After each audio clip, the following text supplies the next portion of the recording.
Magandang umaga ulit sa inyo mga ka-agri. Nandito ulit tayo sa ating gulayan. Tutuloy natin yung ginagawa natin kahapon para matapos na. Ano, abangan nyo kung ano magiging resulta. Ito pala yung mga gagamitin natin materyales para iayos na natin to.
Ganito pala yung pagtatali natin dito. Gamit natin tong wire na to. Ito yung pinakatali natin. Ganyan. Ilak lang natin na ganyan. Oh. Ayan. Hanggang sa umikpit siya. Para yun na yung pinakalak niya. Ayan.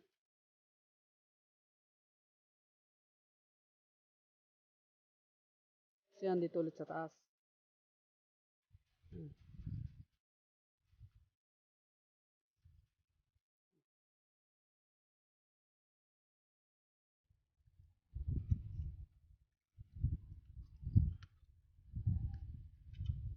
Ganito lang gagawin natin lahat guys hanggang matapos, hanggang dun sa kabila.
So ayan mga ka-agri, natapos na natin itong isang side.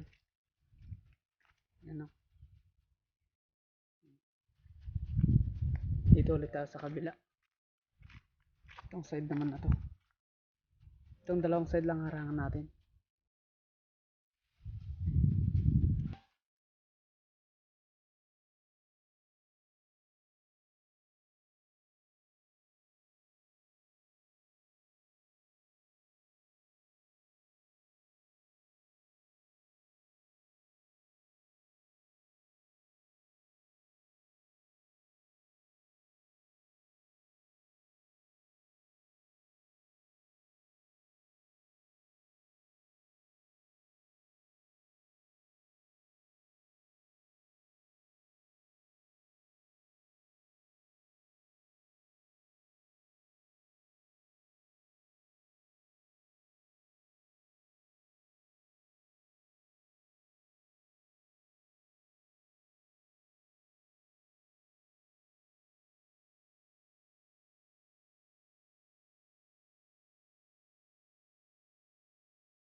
So ayan na mga ka-agree.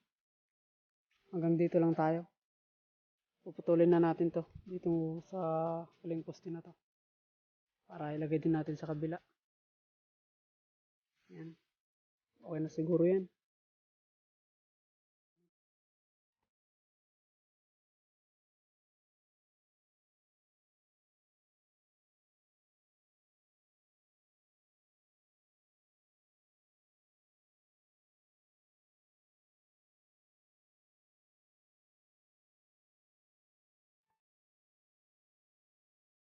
Yan. Sa kabila na ulit tayo mga ka-agree. Yan o.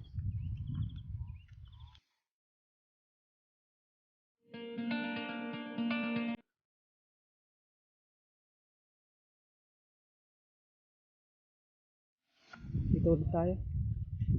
Ilagay lang natin yan para matapos na.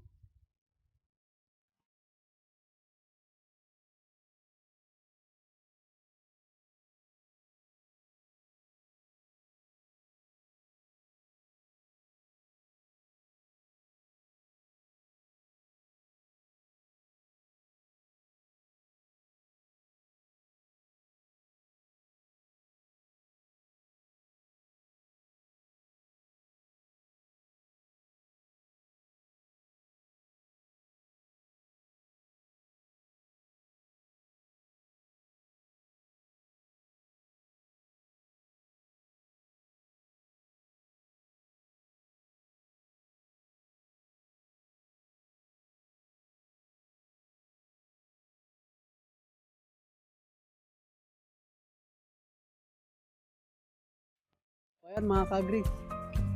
Ang ginawa pala natin na to ay windbreaker. Paghanap sa bagyong Rolly. Kasi malakas. Sana mag-effective para hindi masira ang tanim natin. Sayang naman yung puhunan natin. Tsaka yung pagod. Yun, bisitahin muna natin itong mga tanim natin. So ayan na mga ka-agree yung tanim natin. Ayan. Namumulaklak na sila. Halos lahat na. Kaya gumawa tayo ng windbreaker para hindi siya masira. Sana maging effective. Tsaka sana naman may lumis pa yung bagyo dito sa atin para hindi tayo mapiktuhan masyado. Keep safe everyone. Hanggang dito na lang muna tayo mga ka-agree. Abangan nyo bukas or sa susunod na araw yung next video natin para makita nyo kung maging effective itong ginawa nating windbreaker. Saka huwag kalimutan mag-like, subscribe at pakipindot yung bell button para ma-notify kayo sa next vlog natin.